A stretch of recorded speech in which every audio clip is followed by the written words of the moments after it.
Hi, I'm an old guy and I do maths. Now, this probably looks a bit daunting. There are numbers everywhere. And completing the square is something that causes some people quite a bit of bother. So we're going to go through the basics and just go step by step, and hopefully everything will make sense. Okay, so what we're going to do is we're going to start off with a quadratic trinomial, the factors of which we know, and the solutions that we know. So the solutions, x minus 3, x plus 2, we get using null factor law on these two brackets. We factorize this by finding the factors of 6, or negative 6 rather, that add to 1, 3 and negative 2. And so let's start. We're going to go through the process of completing the square for an equation we already know the answer to. So here it is. Now, the first thing that I do is I rewrite this equation like this. Now, this is not the only way that you can do it, and it may not be the way that you've been taught. Some people do it this way, some people don't. Then what I do is I take the coefficient of this number, and the coefficient of this expression, the coefficient of this pronumeral, get it right, and that is 1. So I take that number and I halve it. So half of 1 is a half, and I square it. And I put it in the blank here. So this has now become this.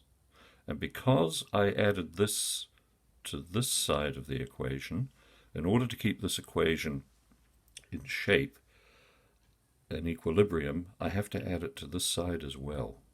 Okay. Now, just for your information, a half squared is a quarter. That is 1 squared over 2 squared. I have a video on index laws in one of my playlists, and you can see how the square of something like this works, but basically it's a half times a half, that's a quarter. We'll just keep that information parked there. Okay, now, what we've created here is a perfect square. And maybe it's a wise idea to know something about perfect squares before approaching the business of completing the square.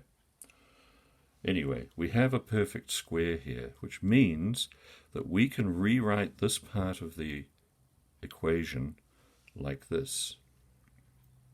We take this, pop the square root of it in there. We take this, put it in there, and we put brackets around it and square it. In the meantime, over this side of the equation, we've figured out what a half squared is. We've added them together. We get 6 1/4, or 25 over 4. You have to be good at fractions to do this. How we get 25 over 4 is 4 times 6 plus 1 is 25 over 4. We've converted this to a fraction, and you'll see why in a minute.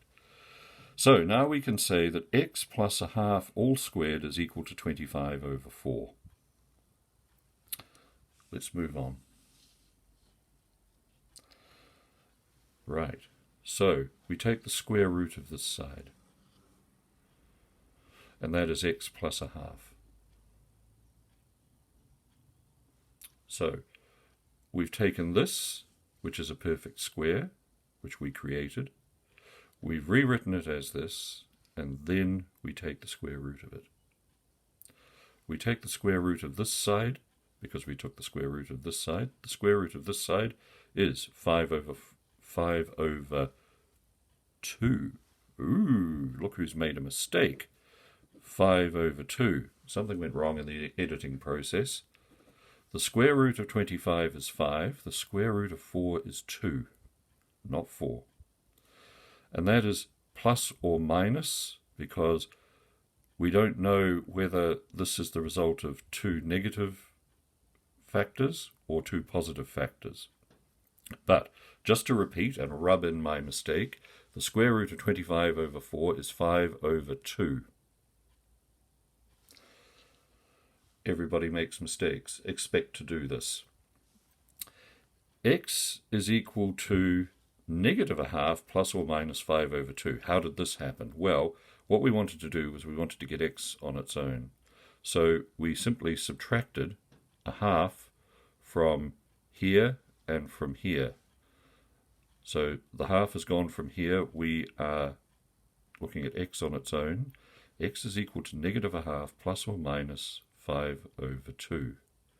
Now we can tidy that up. X is equal to negative 1 minus 5 over 2. Negative 1 minus 5 over 2 is negative 3. Or x is equal to 1 plus 5 over 2. So that's negative 1 plus 5 is 4 over 2. That's 2. Let's go back up to the top of the page and look at the solution to this equation.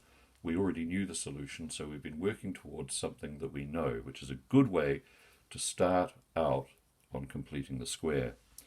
X is equal to negative 3 or positive 2. And that's what we got down here.